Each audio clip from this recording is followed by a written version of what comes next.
আমরা এসেছি বেলপাহাড়ি থেকে প্রায় 7 কিলোমিটার উত্তরে।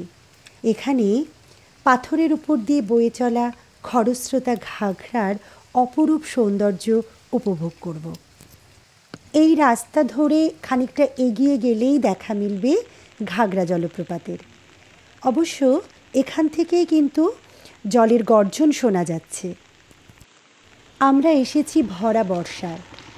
নিম্নচাপ চলছে, যার ফলে সকাল থেকেই ঝিরঝির করে বৃষ্টি হচ্ছে। এই বৃষ্টিতে কিন্তু প্রকৃতির সৌন্দর্য আরও অনেক গুণ বেড়ে গেছে। জলপ্রপাতটি কালো পাথরের গিরিখাতের মধ্য দিয়ে বয়ে গেছে। আশেপাশে ছড়িয়ে রয়েছে বড় বড় পাথর। এই পাথরের ওপরে পা দিয়ে আমরা খুব সন্তর্পণে এগিয়ে চলেছি জলপ্রপাতের সামনে।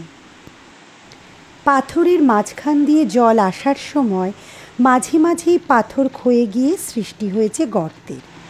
কলসির থেকে জল ঢালার মতো গিরিখাতের গর্তের মধ্য থেকে জল বেরোতে থাকে। তাই এই জলপ্রপাতের নাম ঘাঘরা। স্থানীয় এক উপনদী তারাফেনী যুগ যুগ ধরে সৃষ্টি করেছে এই জলপ্রপাতের।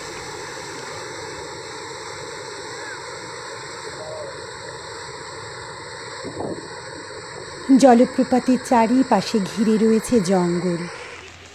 বৃষ্টি পড়ছে ঝিরঝির করে, শোনা যাচ্ছে পাখির কলতান, সেই সঙ্গে চলছে মাছ ধরা।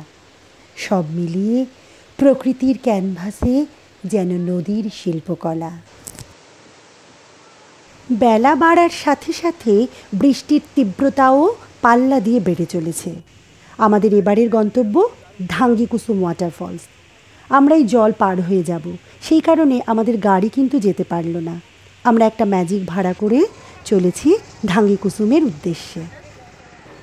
বেলপাহাড়ির কোলে লুকিয়ে থাকা এক অন্যতম পর্যটন কেন্দ্র হল ঝাড়খণ্ড লাগোয়া ধাঙ্গিকুসুম। পাহাড়ের কোলে প্রকৃতির অপরূপ সৌন্দর্যের ডালি সাজিয়ে বসে রয়েছে ধাঙ্গিকুসুম। বেলপাহাড়ি থেকে 15 কিলোমিটার দূরে এটি অবস্থিত। সবুজে ঘেরা একটা ছোট্ট গ্রাম।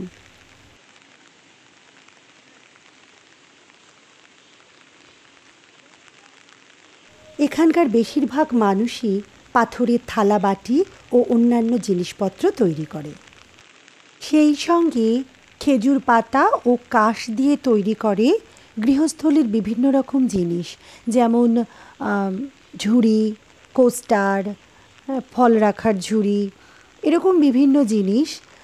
এছাড়াও রয়েছে টুপি, এগুলো এরা তৈরি করে। আমরা ফেরার পথে বেশ কিছু জিনিস এদের কাছ থেকে কিনি। খুব সুন্দর দেখতে। কোনো নষ্ট হবে না আর বাবা, ওই ঘাসের ওইটা বানালে কালো হয়ে যাবে। কিরকম দাম ওগুলো? আপনার কোনটা কেমন সাইজ? আচ্ছা, আমরা ঘুরে এসে আমরা দেখছি। হ্যাঁ, ঠিক আছে। দুপাশে ঘন সবুজ জঙ্গল, মাঝখানে রয়েছে টিলার চড়াই উতরাই। নিস্তব্ধ জঙ্গলের পথ ধরে হেঁটে যাচ্ছি, শুনতে পাচ্ছি জলপ্রপাতের শব্দ। জঙ্গলের মধ্য দিয়ে পাথুরে রাস্তা ধরে আমরা হেঁটে চলেছি। পৌঁছলাম এমন একটা জায়গায়, দেখে ভাবলাম এটাই বোধহয় সেই ধাঙ্গিকুসুম ওয়াটারফলস। এটা কি এটা পার হয়ে যেতে হবে? হ্যাঁ। ও বাবা, এই জায়গাটা তো কি সুন্দর। ওই ভদ্রলোক তো তাই বললো। কিছু আছে বলছে। আচ্ছা, এই রাস্তাটা এখন পার হতে হচ্ছে, জানি না গিয়ে কি পাবো। এই পাথুরের রাস্তা দিয়ে বর্ষাকালে আমরা নিচে নামছি, যে কি কষ্টকর, কিন্তু ভালোও লাগছে, মন্দ লাগছে না। জলের আওয়াজ শোনা যাচ্ছে এখান থেকে আরও জোর। চারিপাশে জঙ্গল আর মাঝখান দিয়ে পায়ে হাঁটা সরু রাস্তা। চলে এসেছি আমরা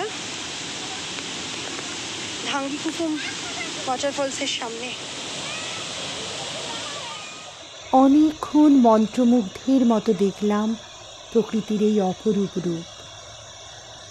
এরপর ঝাড়গ্রামের উদ্দেশ্যে রওনা দিলাম।